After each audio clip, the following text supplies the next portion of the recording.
നിങ്ങളിലേക്ക് സ്വർണ്ണവില കൃത്യമായി എത്തിക്കുന്ന ഈ ചാനൽ സബ്സ്ക്രൈബ് ചെയ്യാനും നോട്ടിഫിക്കേഷൻ ലഭിക്കുവാനായി ബെല്ലൈക്കൺ അമർത്താനും മറക്കരുത്.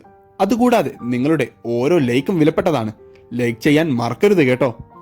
വില കൂടിയാലും കുറഞ്ഞാലും സ്വർണത്തെ സുരക്ഷിത നിക്ഷേപമായാണ് കേരള ജനത എന്നും കാണുന്നത്. നിക്ഷേപ മൂല്യം എന്നതിലുപരി സ്വർണത്തെ ആഭരണങ്ങളായും നാണയങ്ങളായും കൈവശം വെക്കാൻ ആളുകൾ താല്പര്യപ്പെടുന്നു. സ്വർണത്തിന്റെ രാജ്യാന്തര വില, ഡോളർ രൂപ വിനിമയ നിരക്ക്, ഇറക്കുമതി തിരുവ എന്നിവ അടിസ്ഥാനമാക്കിയാണ് സംസ്ഥാനത്ത് സ്വർണ്ണവില നിർണ്ണയിക്കപ്പെടുന്നത്. കഴിഞ്ഞ മാസം തുടക്കം മുതൽക്ക് തന്നെ സ്വർണ്ണവിപണിയിൽ വർധനമാണ് നേരിട്ടതെങ്കിൽ ഈ മാസം തുടക്കം മുതലേ വിപണിയിൽ ഇടിവോടുകൂടിയാണ് വിപണി ആരംഭിച്ചത്. പക്ഷെ ഇടിവോടുകൂടിയ വിപണിയിൽ വീണ്ടും വർധനമാണ് നേരിട്ടുകൊണ്ടിരിക്കുന്നത്. തങ്കവില 1 ഗ്രാമിന് 6,920 രൂപയിലാണ് വ്യാപാരം പുരോഗമിച്ചുകൊണ്ടിരിക്കുന്നത്.